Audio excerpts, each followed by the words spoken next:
Assalamualaikum warahmatullahi taala wabarakatuh. Alhamdulillah nahmaduhu wa nasta'inuhu wa nastahdihi wa nastaghfiruh wa na'udzu billahi min shururi anfusina wa min sayyiati a'malina may yahdihillahu fahuwal muhtadi wa man yudlil fala hadiya lah. Asyhadu an la ilaha illallah wa asyhadu anna Muhammadan 'abduhu wa rasuluh. Allahumma salli wa sallim wa barik ala sayyidina wa nabiyyina wa habibina Muhammad wa ala alihi wa ashabihi wa man ihtada bihadihi wa istanna bisunnatihi ila yaumiddin. Amma ba'd. Para pelajar yang dirahmati Allah sekalian, kita menyambung perbincangan kita daripada perbincangan dalam bab tasawuf Islam kepada tajuk pembentukan masyarakat Islam. Sebelum daripada ini, kita telah pun membincangkan berkenaan tentang pembinaan individu seorang Muslim, pembinaan keluarga Muslimah, dan juga hari ini kita nak membincangkan bagaimanakah satu peringkat yang lebih tinggi, iaitu bagaimana nak membentuk sebuah masyarakat yang terbina dalam kerangka hidup dengan agama Islam, hidup dengan syariat Islam yang telah diturunkan oleh Allah Subhanahu wa taala. Di bawah tajuk ini, kita akan dapat menikmati ataupun kita akan dapat mencapai mudah-mudahan objektif yang telah diletakkan bagi perbincangan tajuk ini, iaitulah di sana kita telah meletakkan objektifnya, iaitu huraian berkenaan tentang konsep pembentukan masyarakat Islam. Bagaimana konsepnya? Adakah ianya sama seperti mana yang lain daripada masyarakat-masyarakat yang ada di dunia? Apa yang membezakan di antara masyarakat Islam dengan masyarakat yang lain daripadanya? Dan keduanya, kita akan cuba juga memahami apakah peranan diri kita sebagai seorang mahasiswa, salah satu entiti dalam sebuah masyarakat Muslim. Dan yang ketiganya, kita akan dapat lihat insya-Allah tentang sifat kebersamaan yang perlu bagi sesebuah masyarakat yang terbina atas asas-asas Islam ini. Sebagai pendahuluannya, Islam adalah merupakan sumber dan juga jalan kebenaran. Maksudnya, Islam adalah merupakan satu matlamat yang mesti dicapai oleh sesiapa yang hendak mendapatkan kesejahteraan yang berteraskan kebenaran, dan ianya adalah untuk seluruh umat yang berada di atas muka bumi ini. Tidak ada yang lain daripadanya melainkan hanya seni Islam, seperti mana yang telah ditegaskan oleh Allah Subhanahu wa taala dalam surah Ali Imran, inna dina indallahi Islam. Semuanya agama yang telah diiktiraf oleh Allah Subhanahu wa taala hanyalah Islam semata-mata. Siapa yang mencari selain daripadanya, maka Allah tidak akan menerimanya. Bila mana Allah tak menerimanya, sudah pasti apapun pembentukan yang cuba dibangunkan sebuah masyarakat tersebut, ianya tak akan berhasil dengan jayanya. Di mana kebenaran Islam yang telah didatangkan oleh Allah itulah merupakan puncak bagi kesejahteraan dan juga kebahagiaan kepada seluruh umat manusia, khususnya bagi mereka yang tunduk kepada Allah, yakni orang Islam. Dan selain ianya merupakan kesejahteraan, ia juga mengandungi rahmat yang sangat besar daripada Allah untuk seluruh alam ini. Bila mana manusia hidup dengan acuan Al-Quran, hidup dengan acuan Islam, bukan takat manusia, bahkan seluruh alam akan menikmati kesejahteraannya. Tanam-tanaman, bagaimana tidak boleh dilakukan kerosakan di atasnya, haiwan-haiwan tidak boleh dizalimi, lautan tidak boleh dicemari, udara tidak boleh dirosakkan. Itu merupakan prinsip-prinsip hidup dalam sebuah masyarakat yang berteraskan kepada kehidupan sebagai seorang Islam ataupun hidup di atas landasan Islam yang sebenar. Al-Quran dan juga sunnah Nabi SAW, keduanya adalah merupakan petunjuk dalam sepanjang zaman. Apapun, siapa yang berpegang dengan keduanya, kata Nabi SAW, mereka takkan sesat selamanya. Islam jugalah yang sebenarnya telah mengatur hubungan manusia dengan seluruh yang berkaitan dengannya, bermula daripada yang menciptakannya, iaitu Allah Subhanahu wa taala, dan Al-Quran juga telah berjaya mengatur kehidupan manusia dengan sesama manusia dan mengatur kehidupan manusia dengan seluruh alam. Inilah yang dikatakan bagaimanakah Al-Quran itu merupakan sumber selain daripada sunnah Nabi SAW dalam mengatur kehidupan seluruh makhluk-makhluk di atas muka bumi, terutama yang berkaitan dengan kita, itu manusia. Islam disebutkan sebagai agama rahmatan lil alamin, yang menyebarkan kasih sayang untuk seluruh alam, dan kasih sayang itu pastilah berteraskan kepada syariat Allah Subhanahu Wa Taala. Apa yang tidak digagaskan kepada syariat Allah, itu bukan namanya kasih sayang yang sebenar. Seperti mana kalau kita katakan seorang ibu bila mana dia mengasihi anaknya, ada dua bentuk kasih sayang. Satu kasih sayang yang sebenar, iaitulah dengan didikan, sekalipun mungkin ada rotan yang diberikan, tapi rotan itulah merupakan tanda kasih seorang ibu kepada anaknya. Kalau tak ada rotan, mungkin anaknya akan menjadi seperti mana episod drama filem, antara yang popularnya Anakku Sezali. Itu bukan kasih sayang sebenar, dimanjakan tanpa ada batasannya, yang akhirnya merosakkan manusia. Apatah lagi kalau manusia itu tak diberikan panduan, garis panduan undang-undang yang akan menjaga dirinya daripada melakukan perkara-perkara yang tak sepatutnya, pasti itu juga membahayakan kehidupan bukan takat diri, bahkan seluruh masyarakat tersebut. Namun dengan adanya syariat Islam, seluruh manusia merasai kesan daripadanya sebagai rahmat untuk seluruh alam, maka tujuan hidup seorang individu maupun anggota masyarakat itu mestilah mengikut apa yang telah ditetapkan oleh Allah Subhanahu Wa Taala dan apa yang telah ditetapkan oleh sunnah Nabi Sallallahu Alaihi Wasallam. Kalau tak diikuti, memang punah ranahlah kehidupan bukan takat kita individu, bahkan seluruh masyarakat yang kita bincangkan apakah konsep-konsep yang berada dalam pembentukan sebuah masyarakat Islam. Kita lihat kalaulah dikuburkan tuntutan-tuntutan tersebut, pasti akhirnya masyarakat itu akan punah binasa. Asas bagi pembentukan sebuah masyarakat secara umumnya ianya adalah tiga. Bermula daripada akidah yang melibatkan kepercayaan yang benar kepada Allah Subhanahu Wa Taala dan sekian apa yang telah ditetapkan. Kalau manusia menolak untuk menuruti panduan ini, memilih jalan kesyirikan, kesyirikan itulah yang membuatkan manusia berbelah bahagi antara satu sama lain, masing-masing tidak berkiblatkan dengan kiblat yang sama, iaitu Allah Subhanahu Wa Taala, tidak menyembah Tuhan yang sama, menyebabkan manusia itu akan berpecah belah, walaupun itulah hakikat yang kita akan tempuh sehinggalah kepada hari kiamat. Tetapi penyatuan manusia itu sebenarnya bermula daripada mengajak manusia menyembah Tuhan yang esa, Tuhan yang satu. Daripada sembahan Tuhan yang satu itulah seluruh hati manusia itu akan disatukan. Tapi keadilan Allah Subhanahu Wa Taala tetap menyatakan bahawasanya akan ada mereka yang memilih jalan yang selain daripada akidah yang benar, iaitu akidah Islam. Dan selain daripada itu, asas pembentukan masyarakat juga tertegak di atas syariat Islam seperti mana yang telah disebutkan tadi. Tidak boleh menzalimi, perlu melaksanakan keadilan, melunaskan amanah yang telah diberikan, dan samping itu ia turut diserikan dengan akhlak Islam yang sangat-sangat mulia, menghormati tetamunya, berkorban untuk orang lain. Itu merupakan akhlak Islam yang telah diberikan panduannya oleh Al-Quran dan juga sunnah Nabi Sallallahu Alaihi Wasallam demi untuk kesejahteraan hidup sebuah masyarakat. Akidah seperti yang kita maklumi adalah merupakan pegangan yang perlu ada dalam diri manusia. Manusia yang tidak ada pegangan ibarat layang-layang berputus talinya. Dia tidak akan ada garis panduan apakah yang perlu dihidup di atas muka bumi ini, maka orang yang tak berakidah, masalahnya nanti dia akan tidak ada ketakutan kepada apa-apa sekalipun. Dalam bentuk kita kata takut ni bukan takut kita kata hantu sebagainya, maksudnya dia tidak ada sesuatu yang mengawal daripada melakukan sebarang perbuatan jahat ke atas orang lain. Tetapi manusia yang ada akidah, yang ada iman, pasti mereka ada penjagaan yang bererti takwa kepada Allah Subhanahu Wa Taala, bimbang akan hukuman, kalaupun dia terlepas di dunia, dia pasti akan kena hukuman di akhirat. Selain dari bentuk akhlak seperti mana yang telah disebutkan tadi, ianya akan dapat membentuk masyarakat yang bukan takat hidup pada kadar yang biasa, tapi hidup pada kadar standard kehidupan yang tinggi.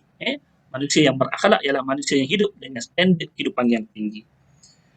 Justru bagi nak mencapai hasrat manusia dapat hidup atas asas-asas pembentukan masyarakat Islam inilah dakwah Nabi SAW yang telah berlangsung seawal daripada wahyu yang pertama diturunkan sehinggalah kepada wafatnya Nabi SAW. Kesemuanya adalah untuk nak membina sebuah masyarakat yang kembali bertamadun setelah jahiliyah yang sebelum daripada ini telah meruntuhkan ketamadunan manusia. Nabi SAW membawakan wahyu daripada Allah, menyampaikan akan sunnahnya. Dikala itulah kemanusiaan itu kembali kepada tempatnya, menghilangkan kebinatangan manusia yang sebelum daripada itu bermaharajalela pada zaman jahiliyah satu ketika dahulu. Allah menyatakan, Nabi SAW menyatakan dalam hadis yang diriwayatkan oleh Imam Al-Bukhari, "Inna mathali wa mathalul anbiya'i min qabli kamathali rajulin bana baitan fa ahsanahu wa ajmalah إلا موضع لبنة من زاوية فجعل الناس يطوفون به ويعجبون له ويقولون هلا وضعت هذه اللبنة قال فأنا اللبنة وأنا خاتم النبيين. Kata Nabi SAW, perumpamaanku dan Nabi-Nabi sebelumku seperti seorang yang membangun satu rumah, lalu dia membaguskannya dan memperindahkannya, kecuali satu labinah, iaitu satu bata sahaja, tempat lubang batu bata yang tertinggal yang belum diselesaikan, yang berada di dinding samping rumah tersebut. Lalu manusia mengelilinginya dan mereka terkagum sambil berkata, aduh, seandainya orang yang meletakkan labinah batu-bata di tempat ini, maksudnya alangkah baiknya kalau ada batu-bata di tempat yang ditinggalkan kosong satu tersebut. Maka kata Nabi SAW, akulah labinah itu, akulah batu-bata yang terakhir itu, dan akulah penutup para Nabi. Nabi SAW diutuskan untuk menyempurnakan syariat yang telah diturunkan oleh Allah kepada umat manusia untuk membawa mereka semuanya mencapai tahap kesejahteraan yang tertinggi hasil daripada hidup sebagai seorang hamba Allah Subhanahu wa taala yang sebenar. Maka di sinilah kita akan melihat apakah konsep pembentukan masyarakat Islam yang wujud daripada panduan Al-Quran dan juga sunnah Nabi SAW untuk sama-sama kita renung. Adakah dengan konsep ini akan mencapai tahap kesejahteraan seperti mana yang telah disebutkan tadi? InsyaAllah kita akan melihat satu persatu. Masyarakat Islam sebagai permulaannya adalah merupakan satu kelompok manusia yang beragama Islam. Disebutkan masyarakat Islam, majoritinya adalah yang beragama Islam. Kalaupun ada sebahagian kecil daripadanya yang non-Muslim, tetapi mereka itu hidup dalam sebuah pentadbiran yang digagaskan dengan ajaran Islam. Mereka itu mengamalkan ajaran Islam dan saling memerlukan antara satu sama lain. Kewujudan masyarakat Islam ini juga membuktikan bahawa setiap manusia mempunyai matlamat untuk mencapai kehidupan yang sejahtera serta aman damai. Inilah matlamat kita nak membangunkan masyarakat Islam. Sebab apa? Sebab keyakinan kita, hanya dengan Islam kita akan bahagia, kita akan sejahtera insya-Allah. Ini seperti mana yang telah diberikan ingatannya oleh Allah Subhanahu wa taala dalam surah Al-A'raf ayat yang ke-96, walau anna ahlal qura amanu wattaqu fatahna 'alaihim barakatin minas sama'i wal ardh walakin kadzabu fa aqadnahum bima kanu yaksibun. Kata Allah Subhanahu wa taala, andailah penduduk di sebuah kampung beriman dan bertakwa kepada Allah, nescaya kami akan bukakan keberkatan daripada langit dan juga bumi. Tetapi mereka itu telah mendustakan akannya. Lalu kami ambil tindakan ke atas mereka atas apa yang telah mereka kerjakan. Maksudnya, kalau nak hidup bahagia, hiduplah atas Islam yang membawa kita kepada beriman, yang membawa kita kepada ketakwaan. Dan itulah yang menjadi kunci ataupun sebab kita mencapai kesejahteraan hidup di dunia, apatah lagi di akhirat. Daripada ayat yang telah kita sebutkan sebentar tadi, Allah Subhanahu wa taala menjelaskan bahawasanya penduduk yang bertakwa dan beriman kepada utusannya, kepada apa yang telah diterangkan kepada kita oleh Rasul sallallahu alaihi wasallam, janji Allah, Allah pasti akan limpahkan rezeki. Yang menjadi sumber keperluan manusia adalah rezeki, ya. Maka Allah akan limpahkan rezeki dengan sebab kita taat kepada Allah Subhanahu wa taala. Tetapi kalau mereka tetap memilih nak rezeki tapi tak nak ikut ajaran Islam, Allah kata pasti akan datang hukuman daripada Allah Subhanahu wa taala yang menghilangkan keberkatan rezeki yang telah mereka rasai sebelum daripada ini. Masyarakat Islam yang pertama yang telah wujud sebelum daripada ini itulah masyarakat yang telah didirikan oleh Nabi SAW sebagai contoh untuk seluruh umat sehinggalah kepada akhir zaman. Di manakah mereka? Mereka itulah yang hidup bersama-sama dengan Nabi SAW di bumi Madinah yang merupakan contoh teladan buat sekalian umat. Umat Islam yang berada di bawah kepimpinan Nabi SAW pada ketika itu dilihat sebagai model yang terbaik untuk dilihat sepanjang zaman. Mereka itu telah melaksanakan tugas yang berlandaskan nilai-nilai Islam, antaranya cekal, gigih, jujur, sehinggalah mereka benar-benar berjaya membentuk sebuah masyarakat yang tidak terkalah dengan sekalian masyarakat-masyarakat yang pernah wujud sebelum dan juga selepas daripadanya. Mereka itulah menjadi contoh teladan untuk masyarakat umum dan terutamanya untuk masyarakat Islam selepas daripada zaman tersebut. Walaupun masyarakat terdapat terdapat di dalamnya pelbagai suku, pelbagai puak ataupun pelbagai kabilah pada satu ketika dahulu, tetapi perbezaan-perbezaan luaran yang ada pada manusia hasil daripada didikan syariat itu sendiri, ianya tidak menyekat daripada mereka saling mengenali, berinteraksi antara satu sama lain, saling menghormati, bantu membantu. Kerana itulah gagasan yang telah ditegaskan oleh Allah dalam surah Al-Hujurat, ya ayuhan nas, inna khalaqnakum min dzakari wa untha wa ja'alnakum syu'uban wa qabaila lita'arafu. Kata Allah, wahai sekalian manusia, sesungguhnya kami telah menciptakan kamu daripada lelaki dan juga perempuan. Adanya perbezaan gender, tetapi perbezaan gender ini bukanlah satu masalah yang sehingga menyebabkan kita tidak boleh hidup bersama. Kan kita dapat hidup bersama dengan aman dan juga damai, saling melengkapi seperti mana yang telah kita bincangkan dalam pembentukan keluarga muslimah sebelum daripada ini, dan sehinggalah kepada pembentukan masyarakat pada saat ini, ianya terdiri daripada lelaki dan juga perempuan. Tak ada kita jumpa masyarakat yang ada hanya lelaki saja, yang ada perempuan saja, itu pelik. Inna khalaqnakum min dzakari wa untha wa ja'alnakum syu'uba. Kami jadikan kamu itu berbilang-bilang bangsanya. Saya Melayu, orang lain ada yang China, ada yang India, dan juga yang lain-lain daripadanya. Keseluruhan daripada kita walaupun berbeza latar belakang luarannya, sampailah kepada berbeza kabilah, seperti mana yang sangat wujud di kalangan masyarakat Arab satu ketika dahulu, yang sangat-sangat taksub kepada semangat perkaumannya.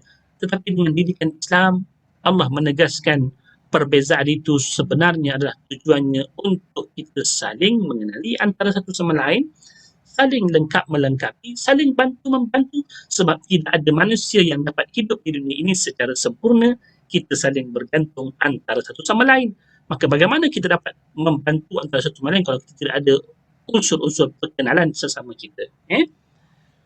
Maka daripada konsep yang kita lihat sebentar tadi, di situlah diletakkan asas-asas bagi pembentukan Islam seperti mana yang telah jelaskan secara umum sebelum daripada ini, bermula daripada akidah yang merupakan keras kepada kesejahteraan umat seluruhnya. Kenapa?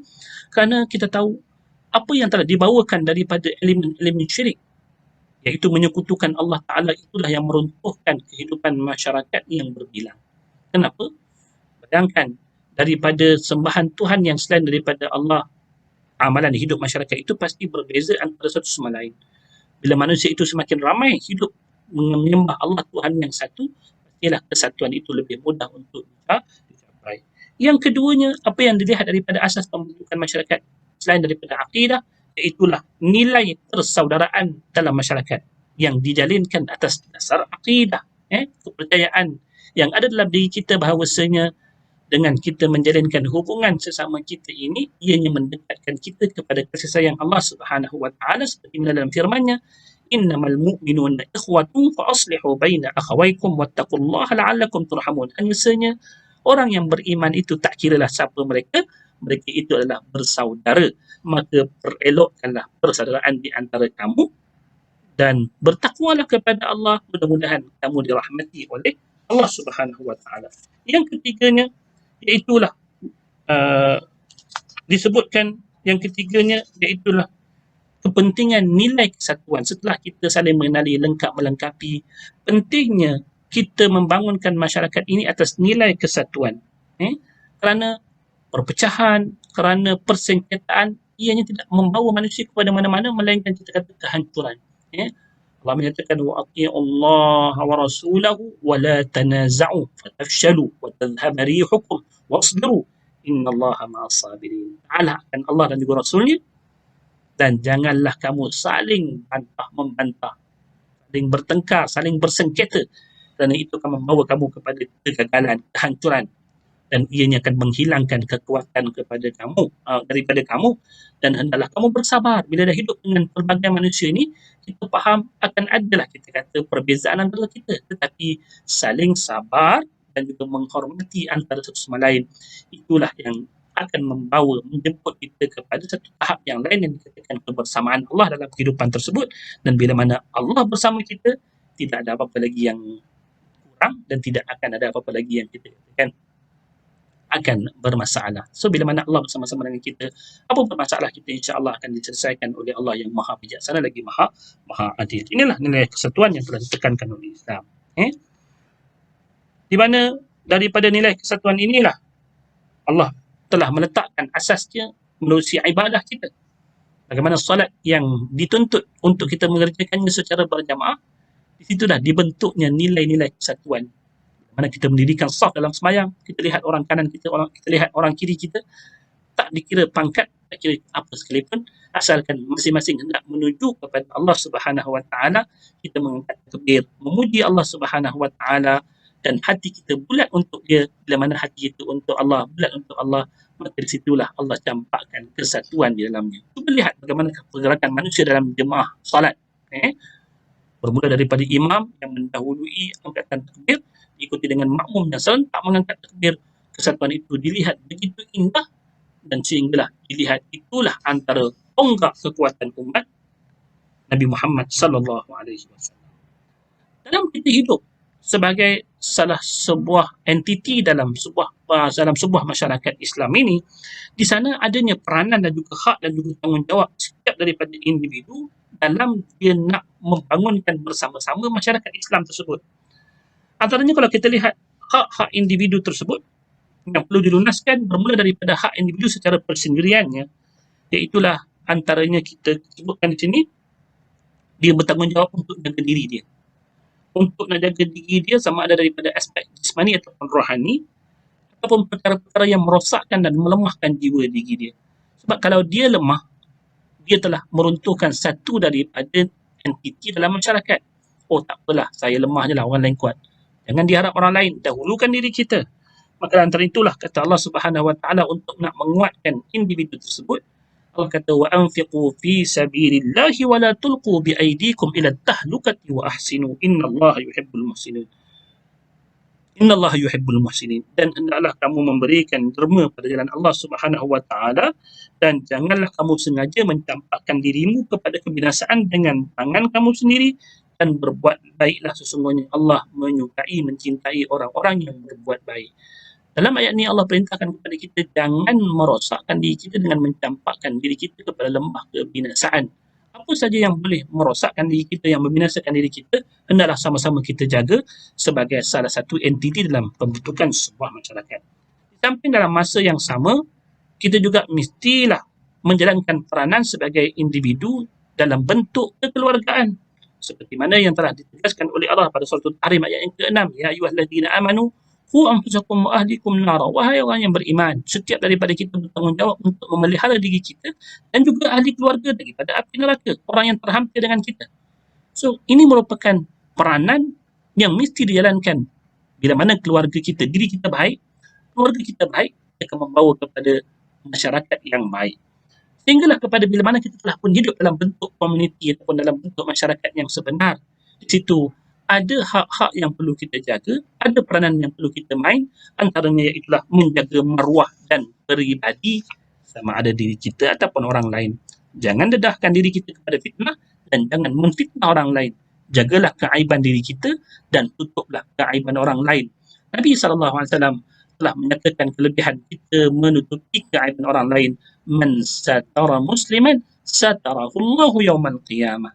Barang siapa yang menutupi keaiban seorang Muslim, maka Allah akan menutupi keaibannya pada hari kiamat. Tetapi siapa yang menuruti akan keaiban manusia, mencari-cari keaiban manusia, maka Allah pasti akan mendedahkan keaiban dirinya walaupun dia sedang berada dalam kenderaannya sendiri. Ini yang disebutkan dalam hadis Nabi SAW.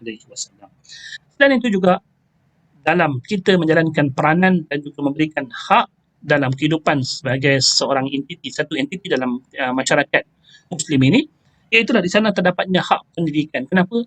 Masyarakat yang nak dibina, kalau dibina tanpa ilmu, ia takkan sampai ke mana. Tapi masyarakat yang diberikan pendidikan yang sebaiknya, seperti mana yang telah dianjurkan oleh Al-Quran bermula daripada ayat pertama, Iqra' tersebut, ianya menjelaskan pentingnya hak pendidikan itu diberikan kepada setiap daripada ahli masyarakat tanpa mengira latar belakangnya, sama ada dia orang yang normal ataupun disebutkan sebagai digital ataupun orang yang kurang upaya.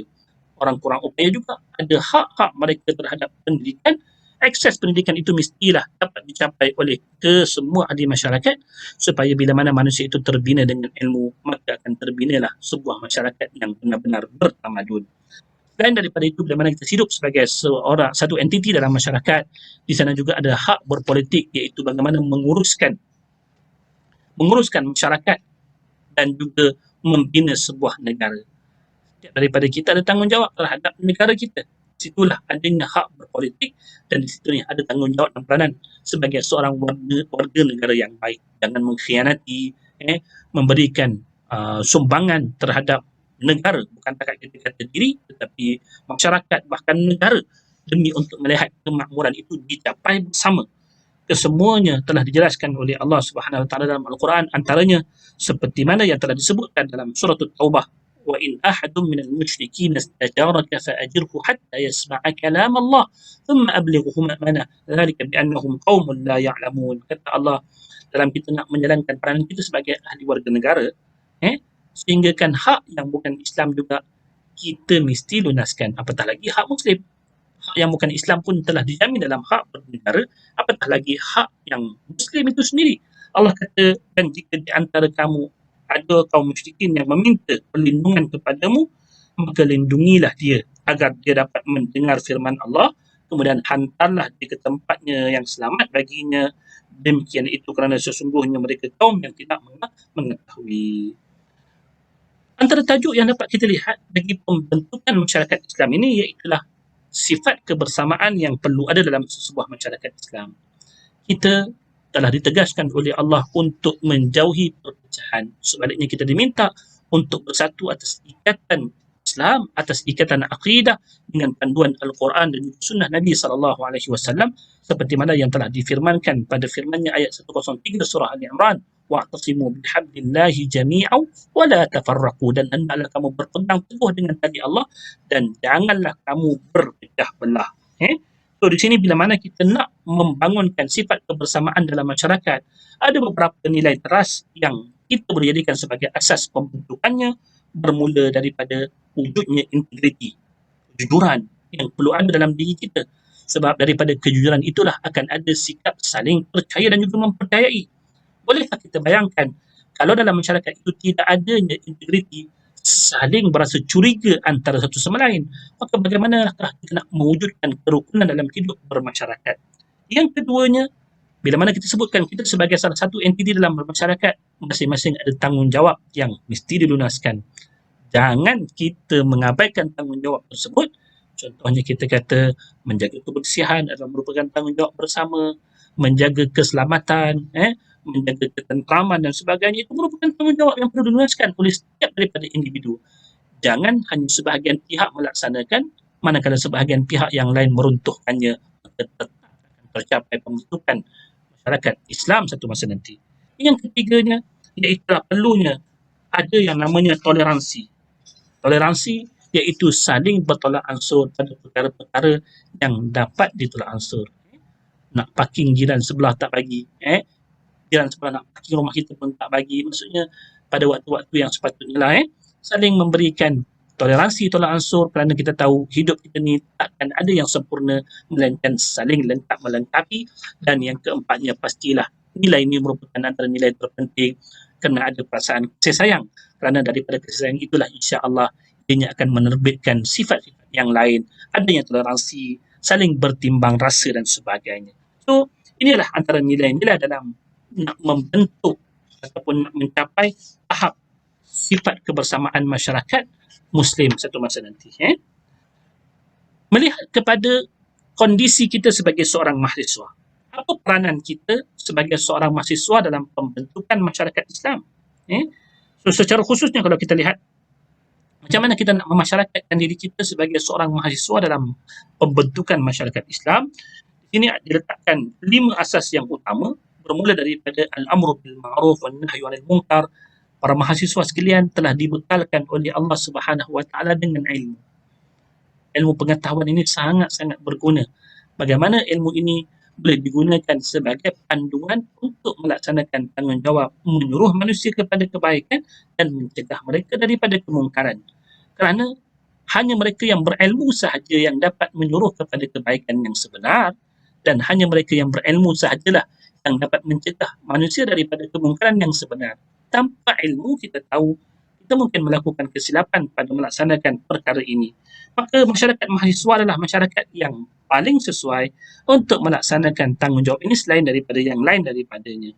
Dan mudah-mudahan daripada bangunnya mahasiswa dengan melaksanakan tanggungjawab ini, ianya akan membawa kita semua mencapai tahap umat yang terbaik kuntum khaira ummatin ukhrijat lin-nas ta'muruna bil ma'ruf wa tanhauna 'anil munkari wa tu'minuna billah. Yang keduanya, itulah dalam keadaan kita seorang mahasiswa nak mengangkat masyarakat itu mencapai tahap masyarakat Islam yang sebenar, perlu ada sifat profesional. Apa yang dimaksudkan dengan sifat profesional? Iaitulah ianya merangkumi nilai-nilai disiplin yang baik. Bukan nilai-nilai biasa, tetapi nilai-nilai disiplin, iaitu sesuatu yang dilazimi sentiasa dalam kehidupannya sebagai seorang mahasiswa berbekalkan ilmu pengetahuan, maka pastinya apa yang telah diterjemahkan daripada ilmu tersebut dalam bentuk penghayatan diri akan membawakan dirinya menerapkan nilai-nilai Islam yang baik, antaranya hormat menghormati, berilmu, dan juga mereka itu sentiasa meletakkan nilai-nilai Islam itu berada di hadapan mata mereka. So kalau kita lihat apa yang telah disebutkan oleh Nabi SAW, antara contohnya, innallaha yuhibbu idza amila ahadukum amalan ayyutqinah. Orang-orang yang dikasihi oleh Allah, sesungguhnya Allah Subhanahu Wa Taala mengasihi orang-orang yang ketika mana mereka melakukan pekerjaan, mereka akan melakukannya dengan penuh ketekunan. Mahasiswa perlu ada sifat tekun dalam melaksanakan satu perkara, kerana itulah merupakan nilai dalam kehidupan diri, apatah lagi dalam kehidupan bermasyarakat. Yang berikutnya itulah efisien. Efisien, dimaksudkan dengan efisien iaitu masyarakat yang nak dibangunkan nanti mestilah mana masyarakat yang disebutkan sebagai masyarakat kelas pertama, iaitu mereka yang menepati masanya, mampu untuk membuat satu keputusan yang tepat sama ada secara individu ataupun secara kolektif, adanya sifat inovatif dan juga sifat kreatif dalam nak membangunkan masyarakat ini. So mahasiswa adalah merupakan golongan yang sesuai untuk nak menggerakkan dan juga membawa masyarakat mencapai tahap efisiensi yang tinggi daripada penetapan ataupun daripada sifat menepati masanya, membuat keputusan yang tepat, inovatif dan juga kreatif. Dan selain daripada itu, daripada amanah yang ada dalam diri mahasiswa ini juga, bila mana dibawakan kepada masyarakat, ia akan membentuk masyarakat seperti mana yang disebutkan tadi, masyarakat yang berintegriti. Bila mana adanya integriti, akan ada sifat saling percaya mempercayai. Dan yang kelimanya, iaitulah sifat alamiah, terkehadapan, menerajui masyarakat. Orang berilmu sepatutnya menjadi imam ataupun peneraju, bukan pada maksud kekuasaan, tetapi satu yang membentuk gelombang hidup masyarakat daripada ilmu yang dia ada. Masyarakat berilmu sepatutnya memimpin, kerana ilmu adalah merupakan pemimpin bagi manusia, petunjuk bagi hidup manusia. Kalaulah manusia yang tidak berilmu itulah yang mengepelai, menerajui, kita boleh bayangkan ke arah manakah yang kita akan dibawa, pastilah ke arah kehancuran. Maka kesimpulan yang dapat kita buat dari tajuk ini, daripada apa yang kita bincangkan daripada pembentukan masyarakat Islam sehinggalah kepada peranan mahasiswa, kesimpulannya itulah masyarakat Islam adalah merupakan masyarakat yang hidup dengan mengikut nilai-nilai Islam. Bukan dekat nilai-nilai Islam, iaitu asas-asas Islam itu memang menjadi teras kepada pembentukan masyarakat tersebut. Pembentukan masyarakat Islam yang hakiki merupakan jaminan yang menentukan keselamatan manusia dan sebagai rahmat yang tidak ternilai bagi seluruh alam. Bila mana Islamlah yang menjadi asas bagi pembentukan masyarakat tersebut, pastilah masyarakat tersebut seperti mana yang telah dijelaskan daripada firman Allah pada surah Al-A'raf ayat 96 tadi kan, jaminan daripada Allah kesejahteraan hidup di dunia dan juga kesejahteraan hidup di akhirat. Dan sebagai seorang mahasiswa, para mahasiswa perlulah memanfaatkan peluang, masa, tenaga, kemahiran dan sebagainya di universiti ini untuk mempelajari selok-belok ataupun keperluan sebelum mereka kembali kepada masyarakat, menerajui kepimpinan masyarakat menuju ke arah kepada kebaikan, dan ia juga sebagai persediaan untuk berhadapan dengan masyarakat luar satu masa nanti. Ini kerana pembentukan masyarakat Islam itu sendiri sebenarnya bermula daripada kefahaman individu Muslim mengenai nilai-nilai Islam yang perlu dipraktikkan dalam kehidupan, dan pastilah sumbernya adalah ilmu yang betul. Mahasiswa, bentuklah diri dengan ilmu yang sebenar, kerana kalian akan kembali memimpin masyarakat satu masa nanti. Pengajaran yang boleh kita perolehi daripada perbincangan ini iaitulah bermula daripada pembentukan sikap dan juga akhlak mahasiswa yang perlu mengikut acuan Islam. Ianya sebenarnya diharapkan akan dapat membentuk masyarakat Islam yang harmoni. Yang keduanya, nilai-nilai murni dalam kehidupan masyarakat perlulah diambil berat oleh setiap daripada kita. Jangan kita kata takat nampak, oh dalam Islam ada ni, tapi kita tak pun ambil dan juga jadikan sebagai asas kehidupan kita. Dan bila mana kita dah terapkan dalam diri kita, jalankan peranan dan juga tanggungjawab masing-masing demi untuk nak melihat satu masa nanti kita bukan takat hidup secara bersendirian ataupun dalam keluarga kita semata-mata, tetapi kita melihat masyarakat Muslim itu benar-benar terbentuk kalaulah boleh mencapai seperti mana masyarakat yang pernah dibina oleh Nabi SAW satu masa dulu di bumi Madinah. Itulah merupakan impian kita yang terindah biidznillah ta'ala, kerana bila sampai ke tahap tersebut kita akan dapat hidup dalam keadaan aman dan juga harmoni, sejahtera dan juga bahagia insya-Allah. Sekiranya itulah perkongsian untuk tajuk yang kedua ini, mudah-mudahan bermanfaat untuk dikongsikan dengan semua. Assalamualaikum warahmatullahi taala wabarakatuh.